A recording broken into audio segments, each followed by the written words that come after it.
Naitwa Mzee John George Bibangamba na wa hapa Ihanda, Karagwe, Tanzania, na nimeamua kutoa elimu kwa wananchi inayohusu siasa, demokrasia na haki za binadamu. Lengo la kutoa elimu hii kwa wananchi ni kujaribu kuwapa mwanga kuhusu matukio yanayojitokeza kila siku katika jamii zetu na nje ya jamii zetu, na wananchi kujikuta wanajihusisha na matukio hayo bila kujua kwa undani chanzo na nia au kusudi la tukio hilo, na hatimaye wakati mwingine kujikuta wanapata madhara. Mimi nimesomea sayansi ya siasa, yani political science, katika chuo kikuu cha Dar es Salaam, na nimekuwa mwalimu katika shule mbalimbali za msingi, sekondari na vyuo vya walimu. Pamoja na hayo, mimi nimewahi kuwa diwani wa kata ya Ihanda mwaka 1994 mpaka mwaka 2000.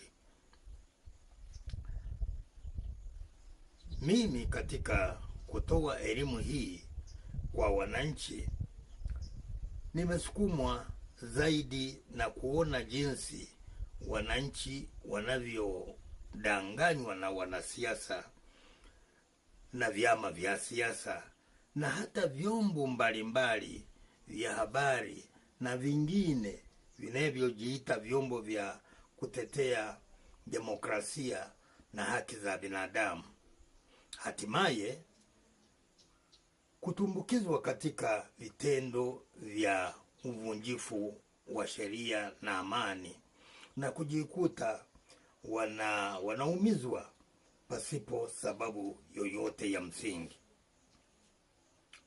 Mimi katika kutimiza azma hii nimeanza kutoa maoni ya kitaalamu ya wataalamu mbalimbali katika taaluma ya siasa, kwa kuonyesha utafiti wao na hatimaye kufikia maoni hayo. Mimi nimetumia njia hii ili kuthibitisha au kumthibitishia msikilizaji na msomaji kuwa yanayosemwa si maoni yangu binafsi, ila ni maoni ya kitaalamu, na inawezekana kabisa ukawepo na maoni mengine ya kitaalamu ambayo mimi sijayasoma.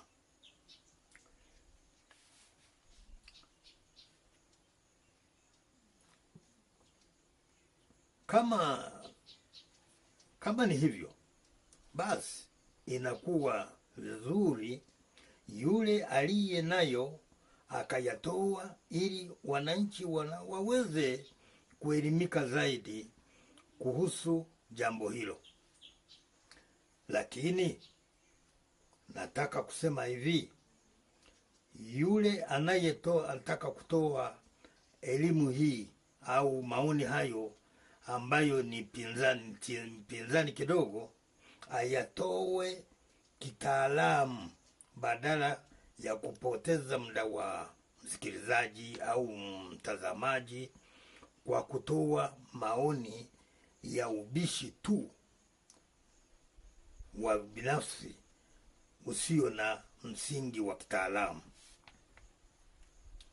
Mtoa mada ingawa ni mwanachama pia, yani nasema mimi ni mwanachama wa chama fulani, lakini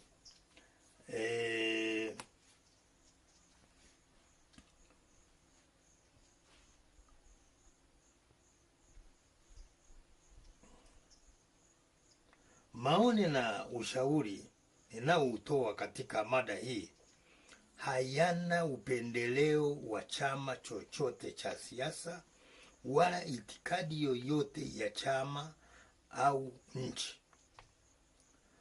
Pia katika kujadili haki na wajibu wa mwanachama na kadhalika, nimenukuu rasimu ya katiba ya Jamhuri ya Muungano wa Tanzania ya mwaka 2013 badala ya katiba ya Jamhuri ya Muungano wa Tanzania ya mwaka 1977, kutokana na kwamba watu walio wengi wanaonyesha imani yao katika rasimu hii, wakidai ipitishwe haraka. Hivyo imeonekana ni vema vifungu mbalimbali vinavyohusu haki mbalimbali za binadamu vikatumika badala ya kutumia vile vya katiba yenyewe. Ni matumaini yangu kuwa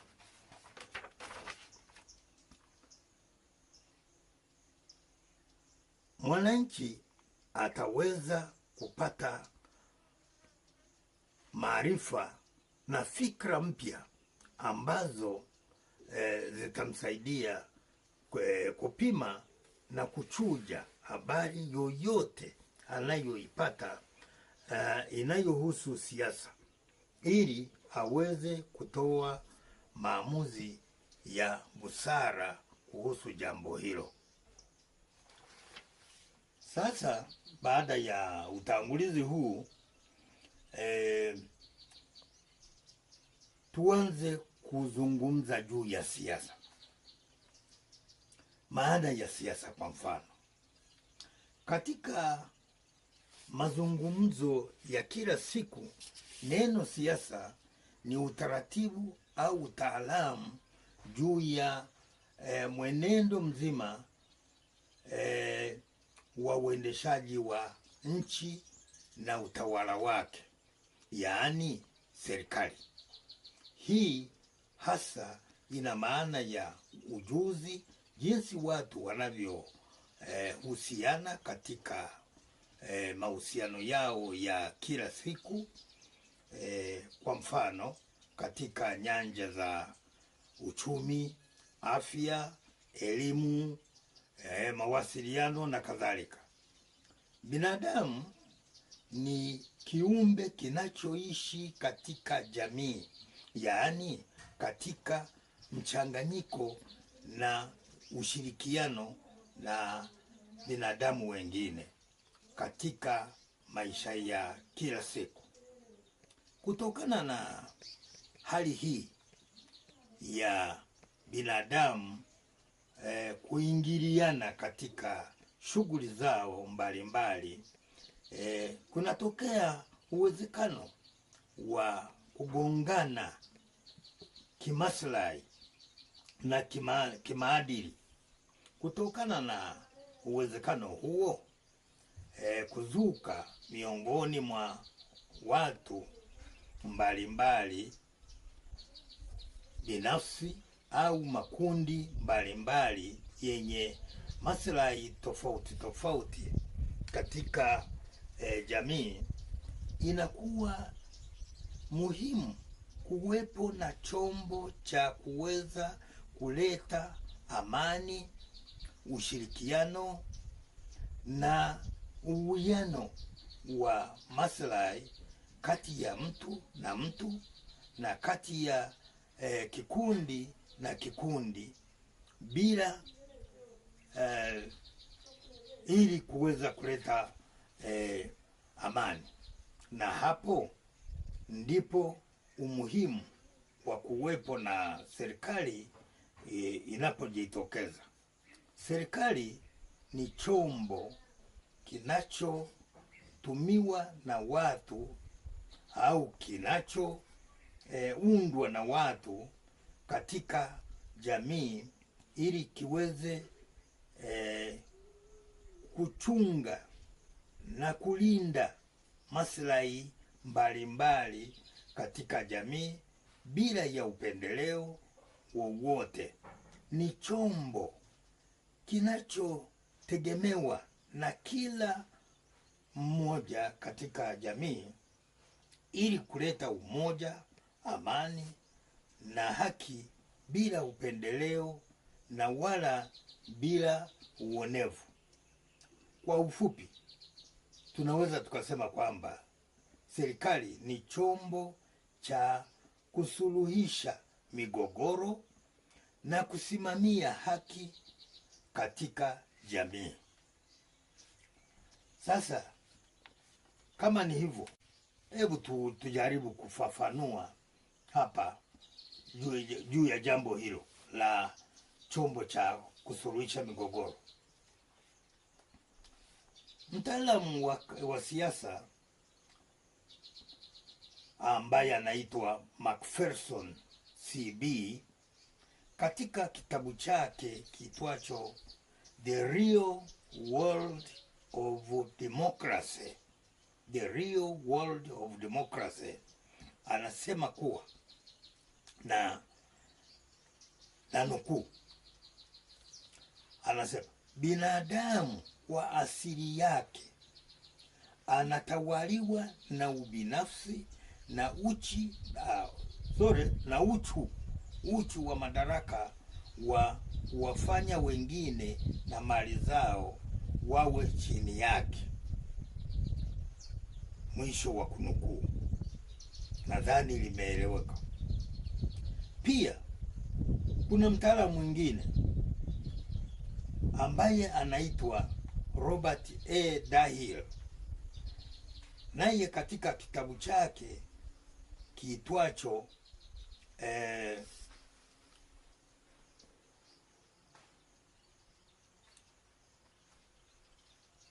Modern Political Analysis, anasema na nukuu, mahusiano yote kati ya binadamu mmoja na mwingine yana sura ya siasa ndani yake, na hivyo kila binadamu anaishi ndani ya mfumo wa siasa, yaani political system wa aina moja au nyingine. Yaani wote tunaishi chini ya mfumo moja wa aina fulani ya siasa. Sasa ngoja tuone nini maana ya mfumo wa siasa.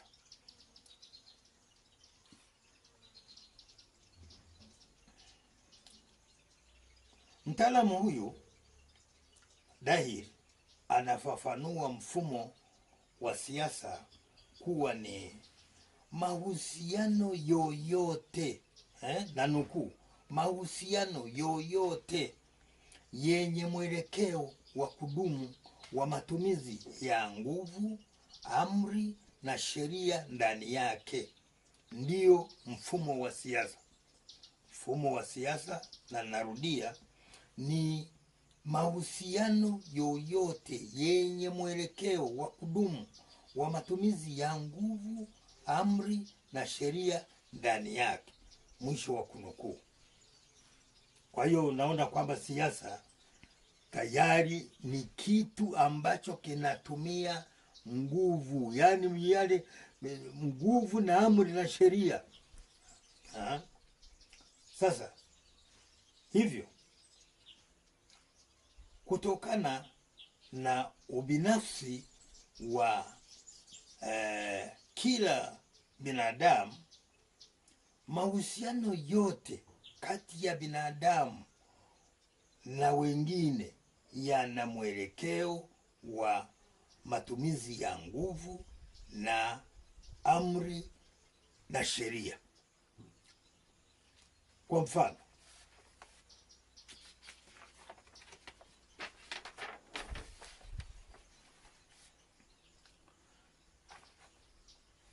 katika familia tunakuta hali kama hiyo kati ya baba, mama na watoto. Baba anakuwa na nguvu dhidi ya wengine, na pia lazima kuwepo na sheria na taratibu zinazoongoza maisha ndani ya familia.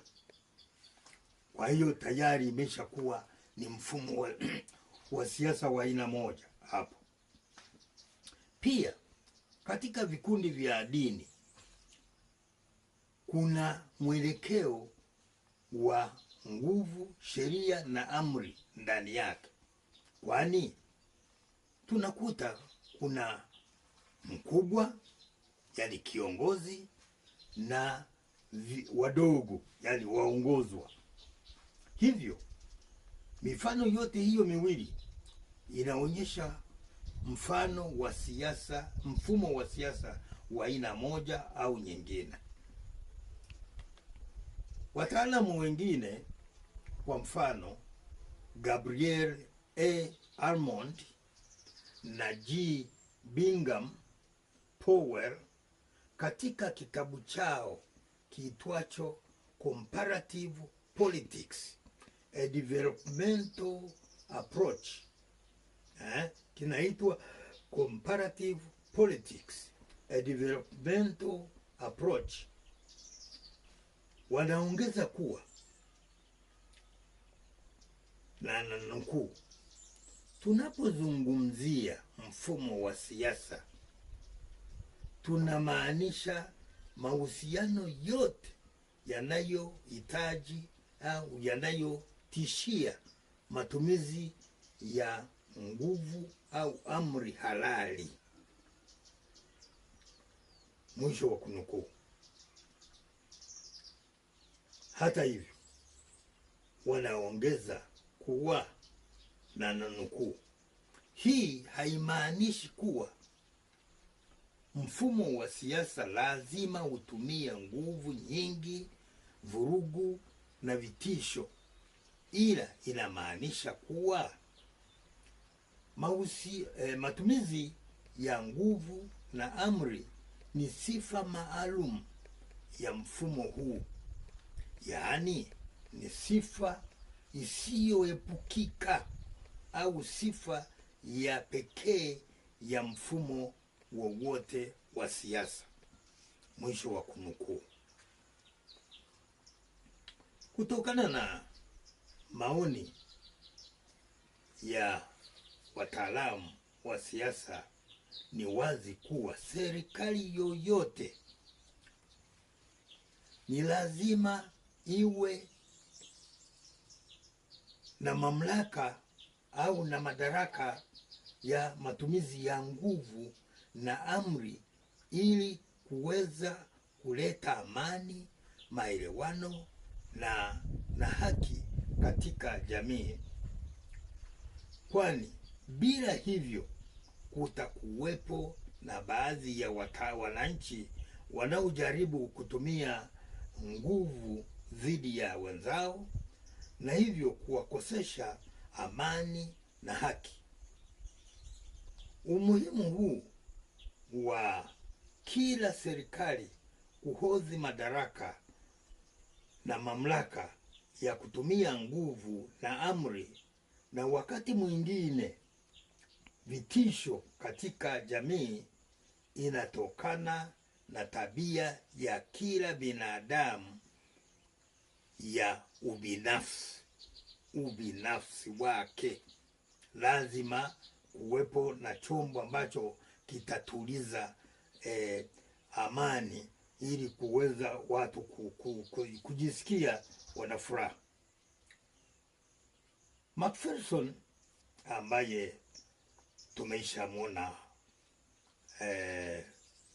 hapo juu, hapo mwanzo, anasisitiza kuwa na nukuu, na naomba hili lieleweke vizuri, ulisikie vizuri. Anasema, na nukuu, binadamu wangekuwa kama malaika, kusinge kuwepo na haja ya kuwepo na serikali. Lakini maadamu sio malaika, basi serikali ni ya muhimu sana, na ni lazima ifahamike kuwa watawala katika serikali wana uwezo, mamlaka na haki ya kulazimisha watawaliwa, yaani wananchi, kufuata sheria na utaratibu uliowekwa na serikali hiyo. Mwisho wa kunukuu. Kwa hiyo sio kusema kwamba wewe unajichagulia, unasema mimi sijui nitafanya nini, mimi nina haki, sijui maadamu kuna serikali. Serikali ndicho chombo kinacho rekebisha mahusiano yenu. Kwa hiyo lazima wewe utii serikali. Mtaalamu mwingine wa kale aitwaye John Stuart Mill katika kitabu chake kitwacho The Liberty of the Individual, katika mwaka wa 1859, kama kilivyonukuliwa na J.W.N. Watkins, akizungumzia madaraka na mamlaka ya serikali katika kuingilia uhuru au haki ya mtu au watu au vyombo vya habari, anasema, na nukuu, lengo pekee ambalo binadamu mmoja mmoja au kwa umoja wao wanalazimishwa kuingilia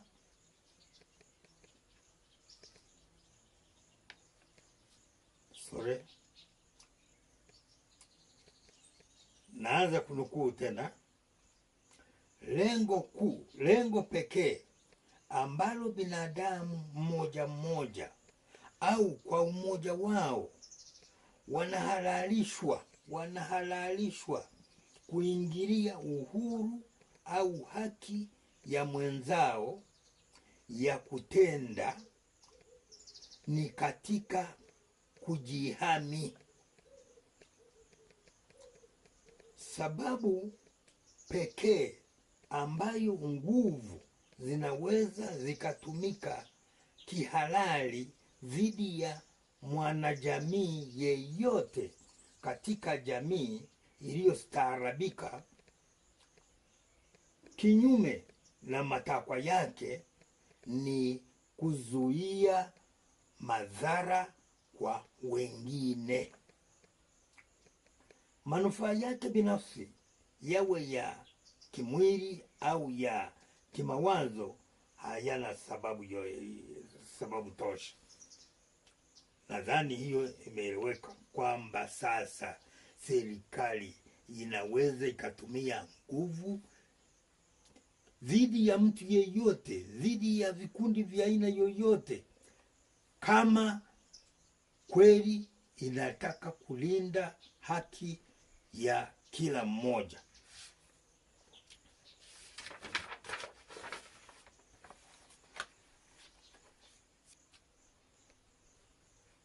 Sasa mtaalamu mwingine huyo tuliyeanza naye Macpherson, yeye akiendelea anasema kuwa na nukuu, ni sifa muhimu sana kwa jamii yoyote iliyostaarabika kuwa matumizi ya nguvu na vurugu kutoka kwa watu binafsi au vikundi vyovyote yanakomeshwa, na kuwa matumizi ya mabavu na vitisho, iwe ni hodhi, yaani katika Kiingereza monopoly, au haki ya serikali pekee. Nadhani imeeleweka pale. Anaongeza kuwa, na naendelea kunukuu, ni kutokana na haki hii ya matumizi ya mabavu na shuruti kwa faida ya jamii, ndiyo maana kukawepo na utaratibu wa kuibana au kuidhibiti serikali. Nadhani inaeleweka. Yaani watu wakiona kwamba inatumia nguvu bila sababu, basi wanaidhibiti. Sasa udhibiti huu ambao unazungumziwa na Macpherson unapaswa kuwa wa kisheria, kwa mfano kupitia bunge kupiga kura za kutokuwa na imani, au mahakama, na hatimaye kwa kutumia uchaguzi uliopangwa kikatiba ili kuondoa madarakani serikali inayokiuka misingi ya haki na sheria. Nadhani tumeelewana pale. Sasa hebu tuone maoni zaidi ya kitaalamu yanayohusu siasa na vyama vya siasa. Baadhi ya wanasiasa wanafananisha siasa na mchezo. Mchezo, wote tunajua mchezo wa mpira, mchezo wa bao, mchezo sijui wa nini. Sasa kuna maoni ya aina mbili. Kuna maoni ya aina mbili. Kwanza wanasema kuwa siasa ni mchezo mchafu. Siasa ni mchezo mchafu. Yaani katika Kiingereza, politics is a dirty game. Politics is a dirty game. Na ya pili inasema kuwa siasa ni mchezo ambao jumla ya yote ni sufuri. Politics, yani katika Kiingereza inaitwa politics is a zero sum game. Hebu nirudie kidogo pale. Siasa ni mchezo ambao jumla ya yote ni sufuri. Katika Kiingereza, politics is a zero sum game. Yaani ukitumlisha yote yaliyofanywa yaliyosemwa katika siasa, unakuta ni sufuri.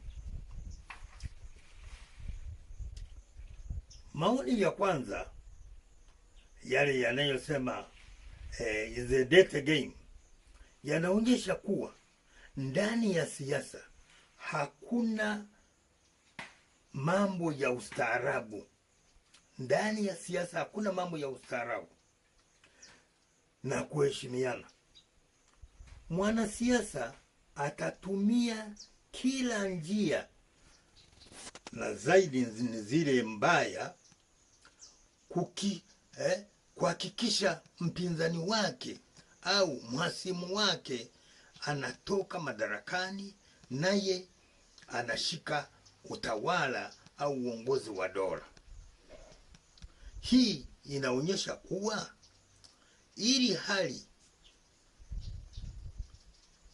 hii kutokea, ni lazima kuchafuliana sifa ili wananchi wachukie utawala uliopo, na hivyo kuondoa madarakani kwa hali yoyote ile, ikiwa ni pamoja na mapinduzi ya kijeshi. Kutokana na ukweli huu, haiwezekani upinzani katika siasa ukawa na kauli nzuri kuhusu wahasimu wao walio madarakani. Lazima watumie kila njia kuangusha ili nao watawale. Hata mambo mazuri yanayofanywa na serikali iliyopo madarakani yatabezwa na kupuuzwa. Hii ni funzo kwa kila mwananchi kuchuja yale yanayozungumzwa na upinzani dhidi ya serikali iliyopo madarakani, ili kuona ukweli uko wapi. Je, ni kweli yanayozungumzwa na upinzani au ni mbinu za kuchafuliana sifa ili wao wachukue nafasi yao? Maoni ya pili yanazungumzia uongozi na ulaghai, uongo. Yanazungumzia uongo na ulaghai. Maoni ya pili, yale ya zero sum game, yale ni yanazungumzia uongo na ulaghai wa wanasiasa. Ahadi nyingi zinazotolewa na wanasiasa ni za uongo na ulaghai, ili kuvutia wananchi wadhani kuwa wao ni bora kuliko wale walio madarakani, na kuwa iwapo wao watachaguliwa kushika madaraka watafanya vizuri zaidi na kuwaridhisha wananchi. Jambo muhimu la kukumbuka kuhusu siasa ni kwamba kila chama cha siasa kinaundwa kwa misingi au lengo la kushika utawala wa dola kwa kuunda serikali. Kutokana na ukweli huu, hakuna chama chochote cha siasa kinachoweza kuonyesha kuunga mkono serikali iliyo madarakani, hasa kama serikali hiyo ina wingi wa wabunge ndani ya bunge, yani majority. Badala yake kitaungana na vile vilivyo na wabunge wachache, yani minority, katika bunge, ili kwa umoja wao waweze kupinga sera za chama tawala na hivyo kukidhoofisha kimtazamo katika jamii. Hata hivyo, pamoja na hatari au athari hii ya kudhoofisha chama tawala na serikali yake, lakini upinzani huu una faida kubwa kisiasa. Faida hiyo ni kukifanya chama tawala kusikiliza maoni ya upinzani na kurekebisha sera zake ili kisije kikapigiwa kura za kutokuwa na imani na serikali yake. Hali hii inaitwa na wataalamu checks and balances. Checks and balances, yaani kudhibitiana. Hivyo kila wakati chama tawala na serikali yake lazima kirekebishe sera zake ili ziwanufaishe wananchi, vinginevyo kinaweza kikaondolewa madarakani. Hebu tuzungumzie mbinu na njama zinazotumiwa na wanasiasa kuteka na kubadili mawazo na vitendo vya wananchi katika jamii.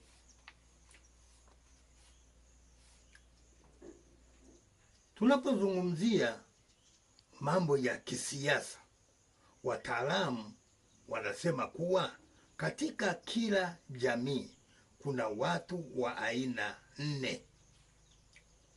Kwanza, kuna wale wasiojali mambo ya siasa. Pili, kuna wale walio mashabiki wa vyama vya siasa lakini sio wanasiasa. Tatu, kuna wale walio na tamaa ya uongozi wa kisiasa. Na 4, kuna wale wenye ujuzi na uwezo wa kuongoza katika mambo ya kisiasa. Katika jamii, kundi linalolengwa na wanasiasa ni lile la kundi la kwanza, yaani lile lisilojali mambo ya siasa. Hili linalengwa sana na wanasiasa, maana lenyewe linakuwa halijajitambulisha na chama chochote cha siasa, na kawaida kundi hili huwa ndilo kubwa katika kila jamii, na unakuta hasa ni vijana. Mbinu kubwa inayotumiwa na wanasiasa kuteka na kubadili mawazo na matendo ya wanajamii, wataalamu wanaita propaganda. Propaganda. Hebu sasa tuone nini maana ya propaganda. Mtaalamu mmoja aitwaye K.J. Holst katika kitabu chake kiitwacho International Politics, a framework for analysis. International Politics, a framework for analysis. Anafafanua neno propaganda kama ifuatavyo, na nukuu: ni jitihada za makusudi za mtu mmoja au kundi la watu kuunda, kudhibiti na kubadili mtazamo, fikra, msimamo au mwelekeo wa watu wengine au vikundi vya watu kwa kutumia silaha au chombo cha mawasiliano kwa lengo la hatimaye kubadili walengwa ili wawe upande wake. Mwisho wa kunukuu.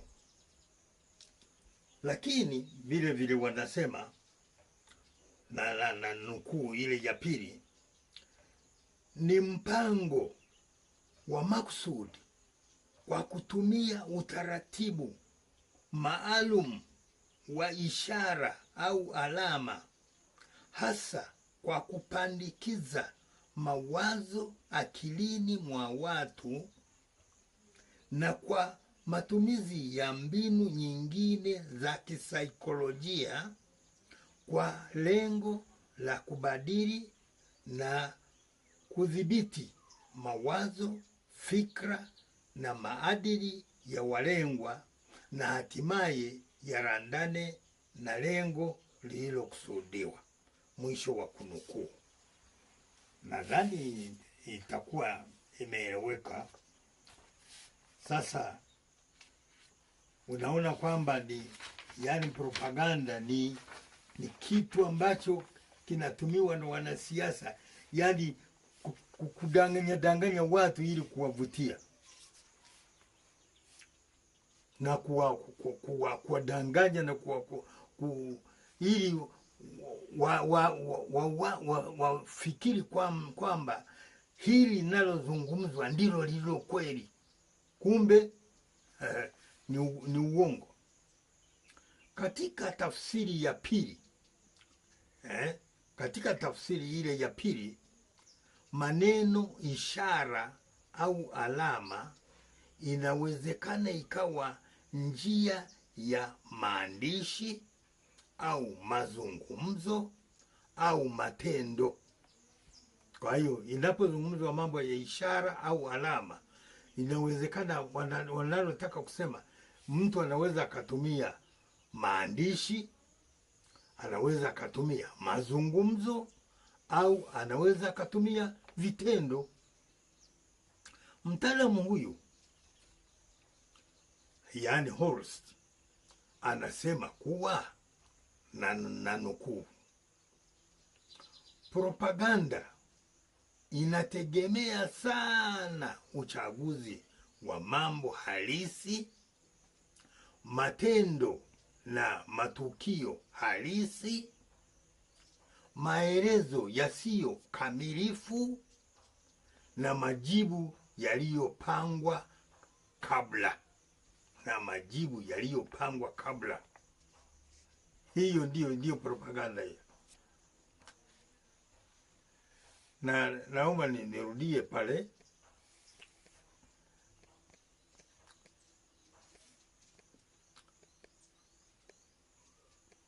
Propaganda inategemea sana uchaguzi wa mambo halisi. Mambo yanayozungumzwa yanakuwa ni halisi kabisa, yametokea. Matendo na matukio halisi, maelezo yasiyo kamilifu. Yani sasa hata maelezo yanakuwa ni ya kijanja janja kueleza yale matendo halisi, na majibu yaliyopangwa kabla. Anakuwa yamepangwa kabla hao watu waelewe hivi. Pia mtaalamu huyu, yani Horst, anasisitiza kuwa na nanukuu,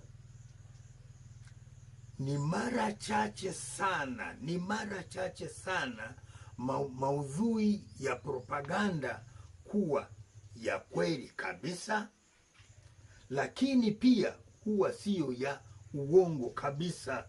Kwa hiyo inakuwa katikati hapo, mtu unabaki unayumba yumba, ni lipi lilo sahihi?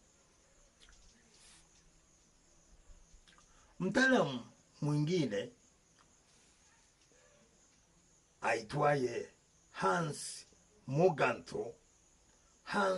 Morgenthau katika kitabu chake kiitwacho Politics Among Nations, akipanua juu ya ulaghai na uongo uliopo katika propaganda, anasema kuwa hakuna na nukuu, hakuna uhusiano wa moja kwa moja kati ya ukweli wa falsafa ya kisiasa na matokeo halisi ya propaganda hiyo. falsafa ya kisiasa iliyo kweli haiwezi ikategemea tu nguvu za ukweli uliomo ndani yake ili kufanikisha mapambano ya kuteka akili za watu. Jambo kubwa ni kujaribu kuunda jambo jipya na la ajabu linaloleta uhusiano kati ya ukweli huo na fikra za mtu huyo anayelengwa. Kwa hiyo linaundwa jambo jipya, sio lile ukweli uliokuwa umetendeka. Hapana, linaundwa jambo jipya. Jambo linabadilishwa, linapakwa mafuta na siagi. Mtu anaona kumbe hii ndiyo yenyewe, kumbe ni uongo mtupu. Mtaalamu Horst anasisitiza kuwa walengwa wa propaganda, sasa huyu alikuwa Morgenthau. Sasa tukirudia, yule mtaalamu wa kwanza Horst anasisitiza kuwa walengwa wa propaganda huwa ni hawa wafuatao. Walengwa wa propaganda, kwanza, ni wale wasiofahamu tukio linalotangazwa.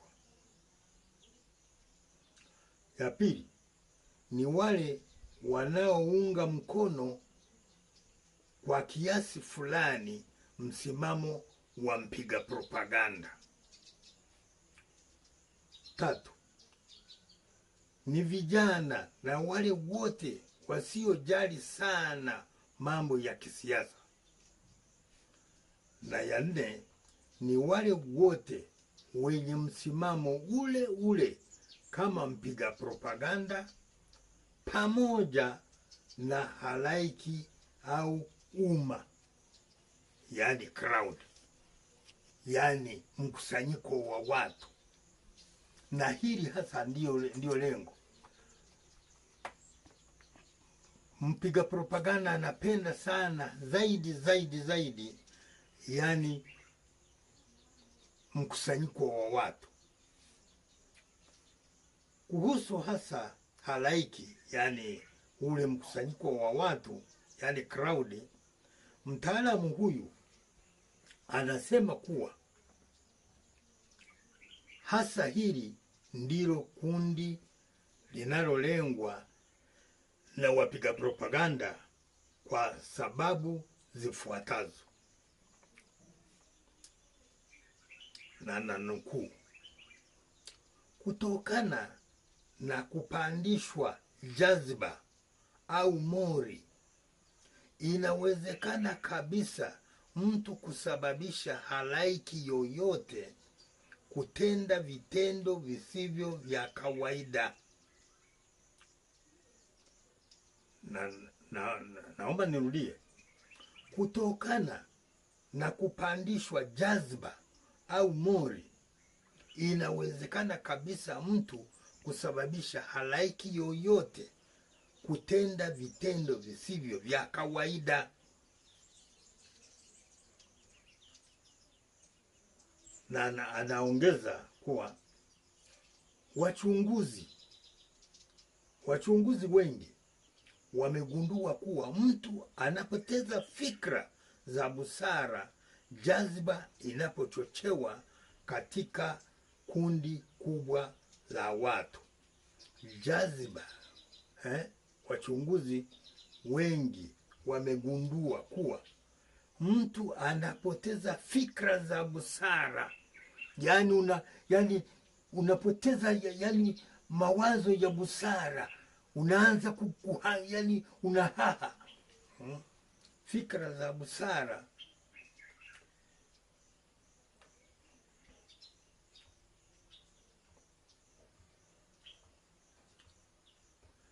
jazba inapochochewa katika kundi kubwa la watu. Katika hali kama hii, ndiyo unakuta watu wanajichukulia sheria mkononi kwa kuua mtu wanayemdhania kuwa ni mwizi au mchawi na kadhalika.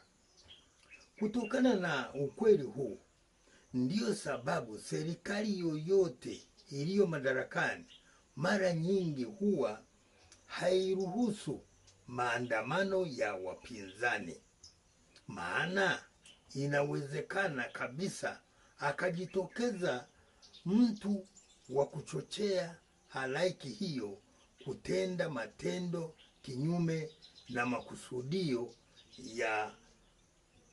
yaliyoombewa ruhusa ya maandamano hayo.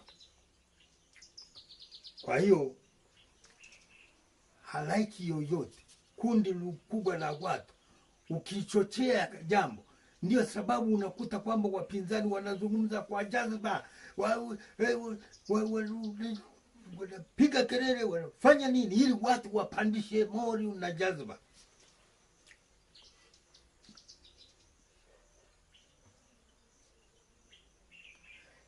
Ili kufanikisha azma yao, wapiga propaganda hutumia njia zifuatazo. Kwanza, kutoa majina ya mauzi na kejeli. Kwa mfano, fisadi, dikteta, msaliti, mhujumu na kadhalika. Kwa njia hii, mpiga propaganda anapandisha mori ya halaiki ili ichukie na kuchukua hatua ambayo itakuja kukomesha jambo hilo ambalo amelizungumzia. Pili, na wanatumia kauli ya jumla ya kuvutia kuhusiana na nchi au sera. Kwa mfano, demokrasia na maendeleo. Chama kinaitwa demokrasia na maendeleo.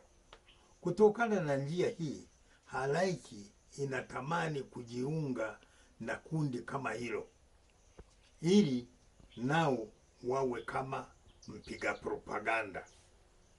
Ya tatu, wanatumia hamu ya kujifunganisha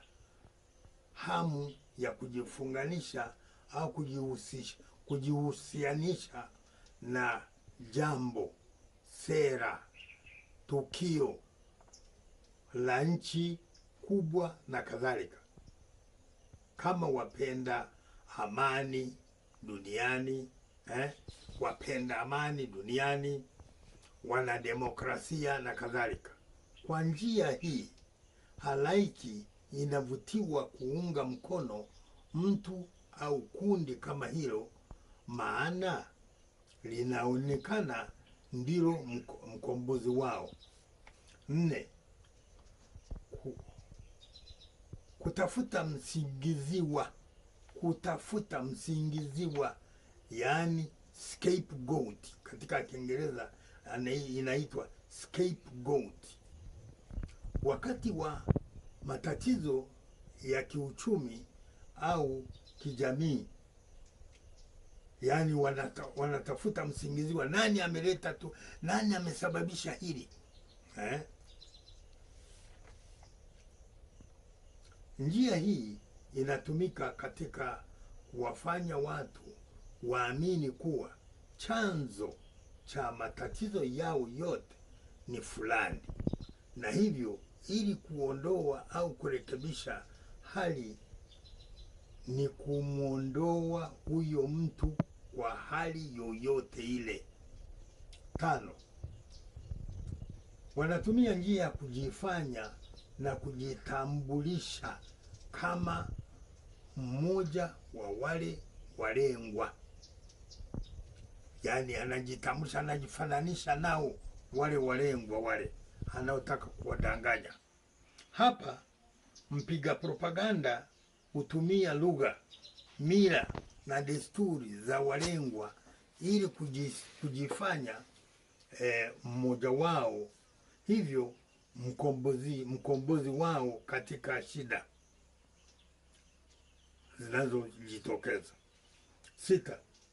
Kutumia tamko, kauli au maoni ya mtu mashuhuri au chombo au taasisi maalum kuthibitisha au kukazia madai au maelekezo yake. Katika hali hii, mpiga propaganda atanukuu maoni au tamko au kauli ya chombo kama vile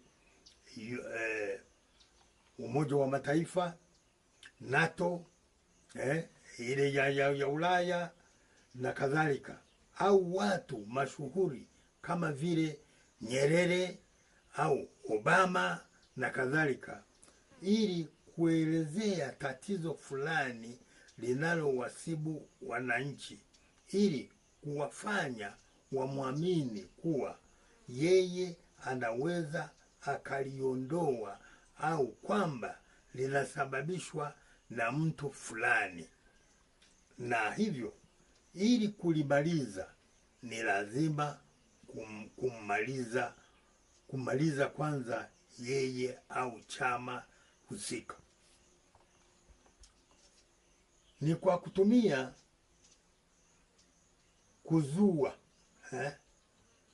kwa kuzua jambo ingawa halina uhusiano wa kweli na hali inayowakabili wananchi. Hii inatumiwa na mpiga propaganda kuwadanganya wananchi kuwa jambo fulani lililojitokeza katika jamii ndicho chanzo cha tatizo fulani linalowakabili wananchi.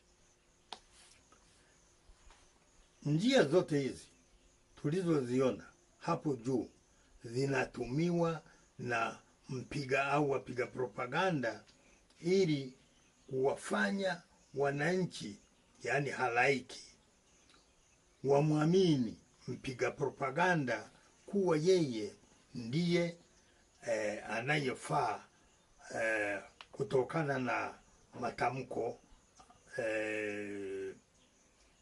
kutokana na matatizo yao yaliyowasibu, au wachukie yeyote aliyebandikiziwa sifa mbaya, iwe ni mtu binafsi au iwe ni chama cha siasa, na hivyo kuwapandishia mori au jazba na kuchukua hatua zisizo za kawaida, na hivyo kujiweka katika hatari ya kuvunja sheria. Kama tulivyoona huko tangu mwanzo kule, tunaona kwamba siasa ni mchezo mchafu kweli. Maana ni udanganyifu. Lazima kuja kuwaridhisha wananchi, lazima upige propaganda kuwadanganya kwamba hili ndilo hili, kumbe sio lenyewe, na hivyo uweze kumiliki fikra zao. Sasa tutaweza kuendelea na somo hili la siasa katika kipindi kingine, lakini kwa leo naomba tuishie hapo. Asante sana.